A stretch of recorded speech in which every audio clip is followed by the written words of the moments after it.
અરવલ્લી ધનસુરા નજીક cold સ્ટોરેજમાં gas ગળતર Poyda ગામ પાસે રાધે કોલ્ડ સ્ટોરેજમાં ગેસ ગળતરની ઘટના બની છે। આંખોમાં બળતરા, શ્વાસ લેવામાં તકલીફ થઈ રહી છે। અડધો કિલોમીટર સુધી તેની અસર પણ જોવા મળી છે। મોડાસા ફાયર ટીમ તેમજ 108ની ટીમ મામલે કાબૂમાં તેઓએ લીધો છે આખો મામલો અને મોડી રાત્રે આ ઘટના બની હતી। વધુ અપડેટ મેળવીશું સંવાદદાતા હાર્દિક પાસેથી। જી હાર્દિક, કોલ્ડ સ્ટોરેજમાં ગેસ ગળતર। સંધ્યા ચોક્કસથી જે પ્રકારે ગત રાત્રિ દરમિયાન લગભગ 11 થી 12 વાગ્યા અરસામાં જે અરવલ્લી જિલ્લાનું જે ધનસુરા તાલુકાનું પોયડા ગામ છે, પોયડા ખેડા, ત્યાં જે શ્રી રાધે કોલ્ડ સ્ટોરેજ આવેલું છે, ત્યાં એમોનિયા ગેસ જે આવે છે તેનું ગળતર થયું હતું, જેના કારણે લોકોને શ્વાસ લેવામાં તકલીફ પડી હતી। ખાસ કરીને જે વૃદ્ધો હતા તેમને સારવાર માટે ખસેડવાની પણ જરૂર પડી હતી। લગભગ 4 થી વધુ એમ્બ્યુલન્સ પણ ઘટના સ્થળે દોડી આવી હતી અને સ્થાનિક ફાયર ફાઈટરની ટીમ પહોંચી અને જે વાલ્વ હતો એ વાલ્વ બંધ કરવામાં આવ્યો હતો અને મામલો થાળે પાડવામાં આવ્યો હતો। સ્થાનિક લોકોમાં આક્રોશ છે કે વારંવાર આ પ્રકારની ઘટનાઓનો એક ડર રહે છે, તેના કારણે તંત્ર દ્વારા કાર્યવાહી કરવામાં આવે। જી સંધ્યા। જી, આપનો આભાર। વાત કરીશું ગીર સોમનાથની, તો સાસણગીર નજીક એલસીબી પોલીસના દરોડા છે। ધ પ્રીમિયર રિસોર્ટમાં દરોડા પાડવામાં આવ્યા। 55 પૈકી 8 જુગારીઓ અગાઉ પણ અનેકવાર જુગાર રમતા પકડાઈ ચૂક્યા છે, જ્યારે કે કડીનો ગેમ્બલર ભાવેશ નામનો શખ્સ આ તમામ જુગારીઓને ગીર વિસ્તારમાં લઈ આવ્યો હતો। રોકડ રકમ 28.54 લાખ સહિત 4 વિદેશી દારૂની બોટલ, 70 જેટલા મોબાઈલ ફોન, 15 જેટલી કાર સહિત 2.35 કરોડનો મુદ્દામાલ જપ્ત કરાયો છે। પોલીસે તમામ સામે કાયદેસરની કાર્યવાહી હાથ ધરી। બાતમીના આધારે એલસીબી પોલીસ જુગારધામ પર ત્રાટકી હતી।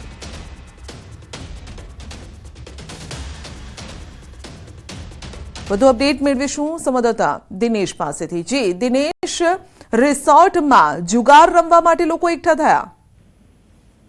જી બિલકુલ સંધ્યા, ખાસ કરીને ગીર જંગલ અને સાસણ આસપાસનો જે વિસ્તાર છે કે ત્યાં આગળ અનેક રિસોર્ટો અને ફાર્મ હાઉસો આવેલા છે। જોકે આ ફાર્મ હાઉસોની અંદર જુગારધામ છે તે દિવસે દિવસે પકડાઈ રહ્યા છે, કારણ કે ભૂતકાળમાં પણ 1 થી 2 વખત આ પ્રકારની ઘટનાઓ સામે આવી હતી અને આજે ફરી એક વખત ગીર સોમનાથ એલસીબી દ્વારા ધ ગીર પ્રીમિયમ રિસોર્ટ નામનો જે રિસોર્ટ છે એમાંથી 55 જેટલા જુગારીઓ છે તેમની ધરપકડ કરવામાં આવી છે। જોકે મળતી માહિતી મુજબ આ જુગારીઓ છે તેમને મહેસાણાના જે કડી છે ત્યાંનો એક શખ્સ ભાવેશ નામનો શખ્સ છે તે આ તમામ જુગારીઓને અહીંયા લાવ્યા હોવાનું સામે આવી રહ્યું છે। સાથે સાથે આ જે જુગાર છે તે સૌથી મોટી જુગાર માનવામાં આવી રહી છે, કારણ કે આ જુગારમાંથી 2.35 કરોડનો મુદ્દામાલ છે તે પણ હાથ લાગ્યો છે અને હાલ આ તમામ આરોપીઓ છે તેમની ધરપકડ કરી અને પોલીસે છે તે આગળની કાર્યવાહી હાથ ધરી છે। સંધ્યા। જી, આપનો આભાર।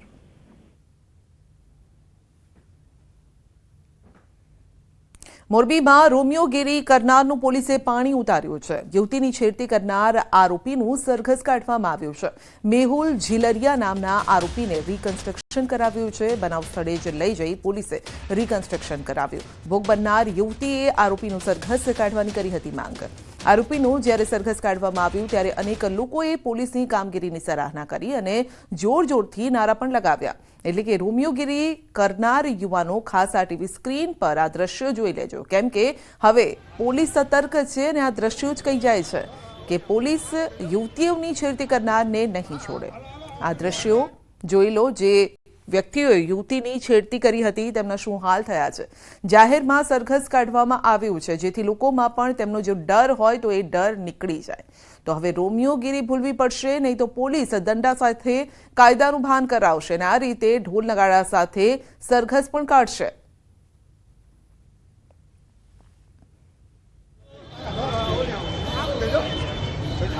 તો મોરબીના દ્રશ્યો છે, જ્યાં જાહેર માર્ગ પર આ રોમિયોની શાન ઠેકાણે આવી ગઈ છે। જાહેરમાં જે રીતે યુવતીની છેડતી કરતો હતો, પરંતુ હવે તેનો તમામે પાવર પણ ઉતરી ગયો છે। મોરબીના બજારમાંથી તેનું સરઘસ કાઢવામાં આવ્યું હતું, જેથી અન્ય યુવતીઓ પણ જો આ યુવાનથી ડરતી હોય તો એ ડર ભાગી જાય। તેમને પણ એક હિંમત આવે કે તેઓ પણ જો આ પ્રકારની ફરિયાદ કરશે તો આરોપીઓ સામે આ પ્રકારનું એક્શન લેવાઈ શકે છે।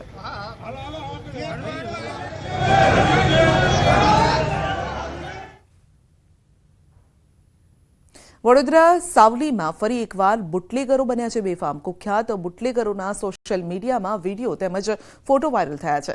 સાવલીમાં બુટલેગરનો જાહેરમાં ઘાતક હથિયાર વડે કેક કાપતો વિડીયો વાયરલ થયો. લિસ્ટેડ બુટલેગરનો ખંજર વડે કેક કાપતો વિડીયો વાયરલ થયો છે. માથાભારે બુટલેગર મુન્ના જયસ્વાલે જાહેરમાં ખંજર વડે દારૂની બોટલની થીમવાળી કેક કાપી હતી. સાગર જયસ્વાલ તેનો કુખ્યાત સાથીદાર મિતેશ ઉર્ફે બંટાના હાથમાં પિસ્તોલ જેવો હથિયાર પણ દેખાઈ રહ્યો છે. તો બુટલેગર બંધુઓ પર અસંખ્ય પ્રોહિબિશન તેમજ શરીર સંબંધિત ગુનાઓ નોંધાયેલા છે. વધુ અપડેટ મેળવીશું સંવાદદાતા હાર્દિક પાસેથી. જી હાર્દિક, બુટલેગરનો આ એક તો રોફ જમાવવાનો પ્રયત્ન કરી રહ્યો છે, બીજી તરફ ખોફનો પણ આ પ્રયત્ન છે, કારણ કે જાહેરમાં આ રીતે કેક કટ કરવામાં આવી રહી છે.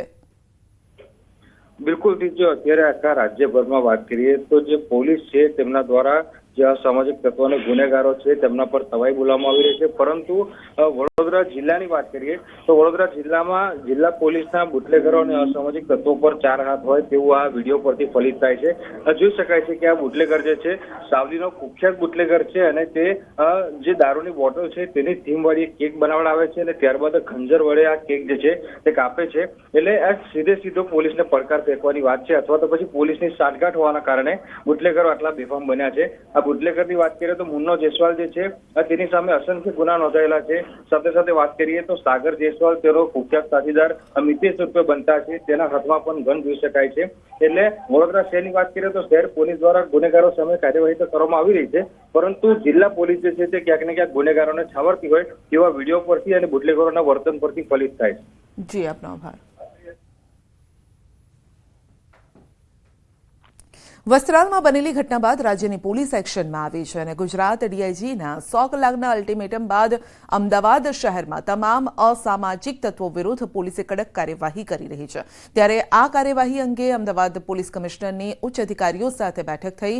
બેઠકમાં પોલીસ કમિશનર GS મલિક સહિત શહેરના તમામ ઉચ્ચ અધિકારીઓ હાજર રહ્યા.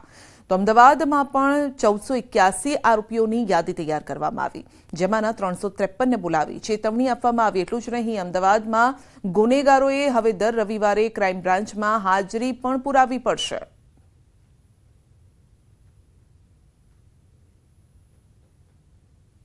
ब्रांच में कुल 353 गुनेगारों ने અહીંયા बुलाया.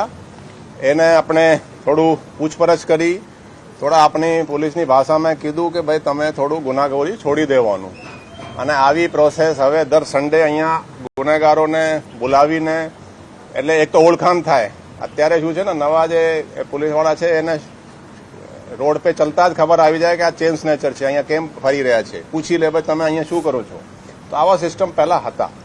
તો આપણે એને રિવાઇવ કરવા માટે એક આ આપણા એફર્ટ્સ છે. બુલેટિનમાં આગળ વધીશું નાનકડા બ્રેક બાદ.